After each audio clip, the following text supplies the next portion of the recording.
Chiffres, la croissance africaine reste positive, mais elle marque le pas, plus 1,7% en 2016 pour le continent. L'Afrique qui décolle, mais qui bute parfois sur une mondialisation aux effets pervers. À l'image de cet animal, regardez, une vache, une simple vache laitière du Sénégal, elle incarne le paradoxe d'un pays qui pourrait être autosuffisant, mais qui reste dépendant d'une production européenne importée à prix cassé. Enquête, Marc de Chalvron, Antoine Hussert, Sylvain Barral. De vastes étendues pour faire courir des troupeaux de vaches à foison. Un peuple d'éleveurs sénégalais au nombre de 200 000 et un goût prononcé pour le lait. Et pourtant, à Dakar, la capitale du pays, on ne le consomme qu'en poudre ou presque, produit à l'étranger. 90% du lait vendu au Sénégal est importé sous forme de poudre. Dans les usines de Vitalait, le plus gros producteur du pays, on ne fonctionne qu'avec ça.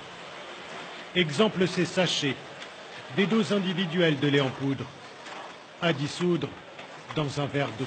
Ça, c'est l'un des produits phares, hein. Il est adoré, il a 20 ans, et vous le trouverez un peu partout en Afrique de l'Ouest. Des bouteilles de lait de différentes tailles, du lait caillé et des yaourts en tout genre. La matière première est importée principalement d'Europe et elle arrive quotidiennement, comme cette livraison en provenance de Belgique. 25 000 tonnes arrivent chaque année. Pas de lait sénégalais dans cette usine. D'abord, ce serait déjà excessivement cher, mais par la suite, il n'y a pas encore, au niveau local, assez de lait en milieu rural à collecter et à transformer. Et pourtant, les vaches sont bien là. 3 millions de bovins au Sénégal, autant qu'en France par nombre d'habitants, principalement concentrés dans les régions peules du nord du pays.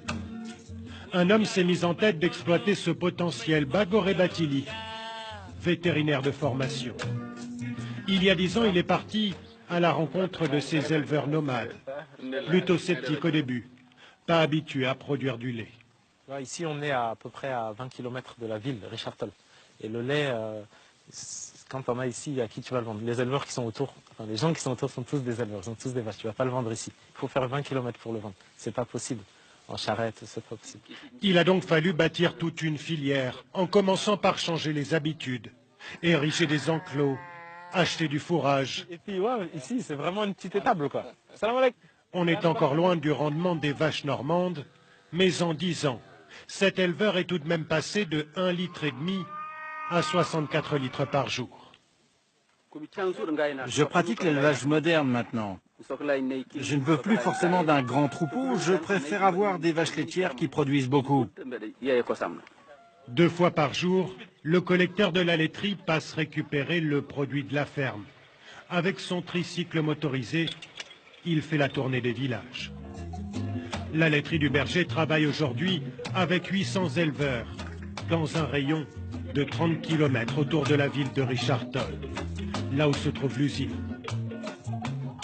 En 10 années, la laiterie du Berger est devenue le 2e producteur de yaourt au Sénégal. Problème, l'entreprise a beaucoup de mal à être rentable.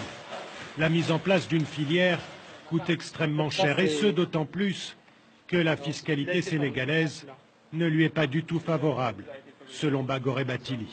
Le paradoxe ultime ici, c'est que pour amener 1 litre de lait de collecte de la brousse de Richard-Toll à l'usine, on aura payé plus de taxes que pour amener 1 litre de lait reconstitué à partir de poudre qui vient de Nouvelle-Zélande ou d'Europe. Les barrières douanières sont faibles et localement, on paye énormément de taxes. D'après les calculs de son entreprise, sur ces 2 produits similaires, Vous pouvez me dire combien ça coûte? l'État sénégalais prélève 3 fois plus d'argent sur celui qui est fabriqué avec du lait local, taxé à 26% contre 8% seulement pour le lait importé. C'est tout le défi pour l'État sénégalais qui, d'un côté, affiche sa volonté de soutenir ses éleveurs, mais qui, de l'autre, ne peut se permettre de trop taxer le lait importé sans prendre le risque d'augmenter le prix d'un bien essentiel à la population. Difficile dans ces conditions de faire émerger une filière locale du lait. En bref, une nouvelle